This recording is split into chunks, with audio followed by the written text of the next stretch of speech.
Assalamualaikum warahmatullahi wabarakatuh. Perkenalkan, kami dari kelompok 3.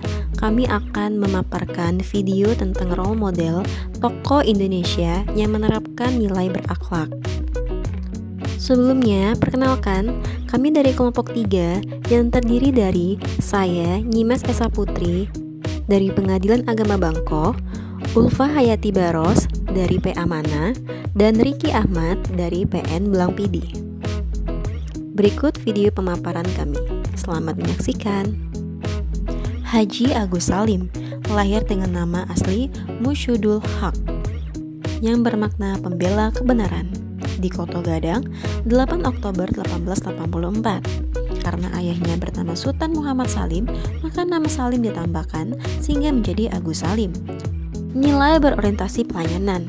Setelah Indonesia merdeka, karena kompetensinya, Agus Salim sempat dipercaya menjabat menteri dalam beberapa kabinet.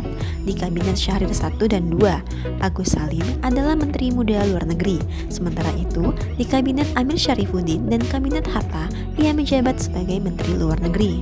Sisi akuntabel, begitu lulus pada tahun 1897, ia melanjutkan studinya ke HBS di Batavia. Lulus dari HBS dengan nilai tertinggi saat berumur 19 tahun, Agus Salim mengajukan beasiswa untuk belajar kedokteran di Belanda. Tapi ditolak. Raden Ajeng Kartini berusaha melobi pemerintah agar dana itu dapat digunakan Salim. Pemerintah akhirnya setuju, tapi Agus Salim menolak. Agus Salim tersinggung dengan sikap pemerintah yang diskriminatif. Dari sisi kompeten, Haji Agus Salim adalah seorang yang sangat pandai.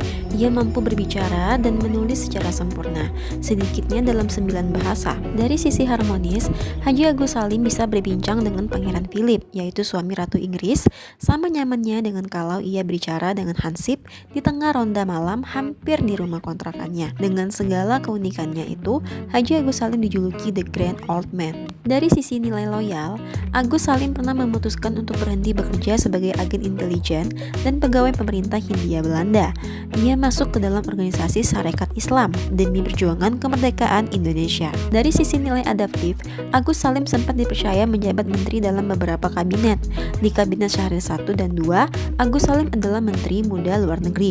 Dari sisi kolaboratif, Haji Agus Salim pernah tergabung dengan Sarekat Islam dan bekerja sama dengan pejuang dari berbagai wilayah Nusantara. Anies Baswedan. Nilai berorientasi pada pelayanan. Gubernur Jakarta Anies Baswedan memiliki banyak inovasi dalam pelayanan selama masa jabatannya. Salah satu pelayanan yang paling terbaru tahun 2022 ini yaitu revitalisasi Taman Ismail Marzuki yang menghadirkan wajah baru untuk bisa mengakomodasi semua ekspresi karya seni dan budaya sebagai barometer, laboratorium, dan etalase. Kemudian, Pemprov DKI Jakarta bersama PT MRT Jakarta meluncurkan fasilitas layanan digital yang ramah bagi penyandang disabilitas bernama Dina, Digital Intelligent Assistant, di stasiun MRT Bundaran Hotel Indonesia. Fasilitas Dina ini menjadi penanda bahwa warga penyandang disabilitas bisa kemana saja di Jakarta. Akuntabilitas. Kinerja Pemprov DKI Jakarta di bawah pimpinan Anies Baswedan dapat dipertanggungjawabkan dengan adanya bukti dan hasil yang signifikan, seperti peningkatan integritas kinerja ASN, mendapatkan banyak prestasi, dan penghargaan, salah satunya menerima penghargaan Best Governor for Inclusive Economic Growth. Dari sisi nilai kompeten, Gubernur Provinsi DKI Jakarta Anies Baswedan memberikan pengarahan mengenai arah kebijakan pengembangan kompetensi SDM di lingkungan Pemprov DKI Jakarta. Salah satu kegiatan meningkatkan kompetensi Anies Baswedan merotasi ribuan personel Satpol PP untuk melakukan penyegaran, pembaruan, dan memastikan bahwa praktek-praktek yang bermasalah menjadi keluhan dari warga bisa dipotong rantai keberlanjutannya. Berikutnya, nilai harmonis. Anies Baswedan bersama dengan Uskup Agung Jakarta, Ignatius Kardinal Suharyo, meletakkan batu pertama sekaligus menyerahkan izin mendirikan pembangunan Gereja Katolik Damai Kristus yang berlokasi di Duri Selatan, Tambora, Jakarta Barat. Beliau membangun keharmonisan antar umat beragama dengan pembangunan ini sehingga bisa membawa pesan ketenangan, sekaligus keteduhan dan saling bertoleransi antar umat beragama bagi lingkungan sekitarnya, serta selalu tercipta rasa kekeluargaan, kebersamaan, persatuan, dan kesatuan. Sisi loyal, Anies Baswedan menegaskan akan terus menjunjung tinggi Negara Kesatuan Republik Indonesia dan Pancasila. Dia memberi penekanan khusus tentang perwujudan keadilan di Jakarta. Beliau menyampaikan Jakarta sebagai ibu kota NKRI benar-benar menjadi cermin semangat NKRI, cermin semangat Pancasila, cermin tegaknya konstitusi. Sisi adaptif. Kinerja Pemprov DKI Jakarta di bawah pimpinan Anies Baswedan meraih penghargaan Geospasial Bu Mandala Award untuk inovasi informasi rencana kota dengan terselenggaranya penyebaran informasi rencana kota yang transparan dan mudah diakses oleh masyarakat. Pemprov DKI membangun sistem informasi, sistem manajemen yang mendukung kerja kolaborasi antar SKPD dan berbagai pemangku kepentingan di DKI Jakarta. Selama 1,5 tahun terakhir telah kita rasakan manfaat sistem informasi ini, yaitu membantu kita dalam memetakan dan mengambil kebijakan untuk mengatasi pandemi. Sisi kolaboratif, kinerja Pemprov DKI Jakarta di bawah pimpinan Anies Baswedan melalui Disnaker Trans dan Energi Provinsi DKI Jakarta bersama Badan Penyelenggara Jaminan Sosial Kesehatan menandatangani perjanjian kerjasama terkait perluasan cakupan kepesertaan dan peningkatan kepatuhan pemberi kerja dalam penyelenggaraan program Jaminan Kesehatan Nasional di DKI Jakarta. Nadiem Makarim.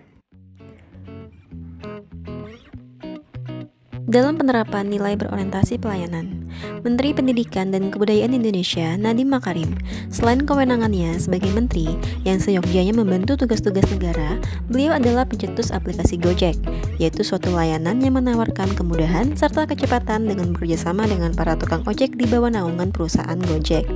Pelayanan Gojek menawarkan jasa pengantaran barang, makanan, transportasi, serta jasa belanja secara online.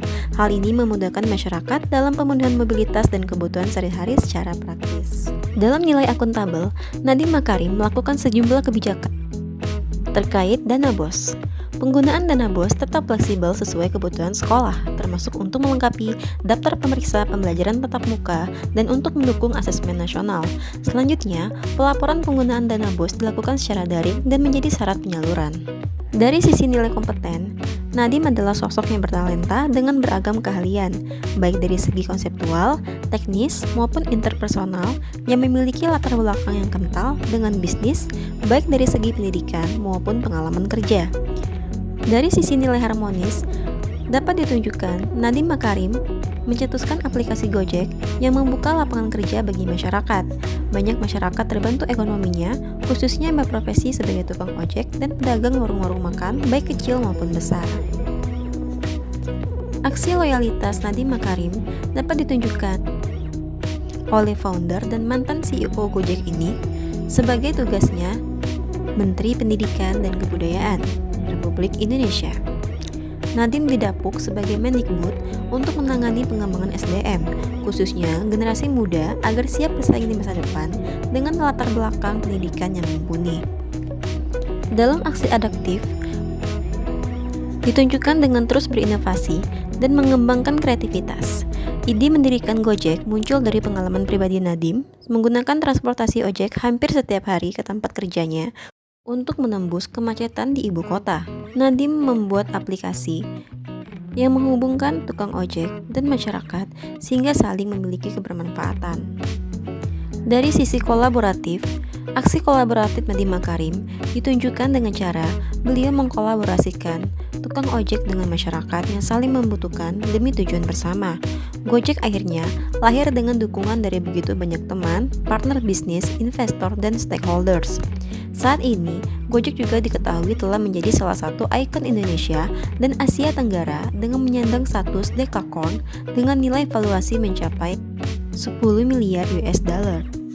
Manfaat dari penerapan nilai-nilai berakhlak dari Nadiem Makarim dapat diketahui dari beliau yang memenuhi semua unsur-unsur dari nilai berakhlak tersebut, dimulai dari ide bisnisnya yang terinspirasi dari kemacetan ibu kota, kesukaan beliau menaiki ojek, observasi beliau terhadap tukang ojek yang kurang pendapatannya. Ketiga itu dijadikan suatu peluang dengan teknologi sebagai penunjangnya.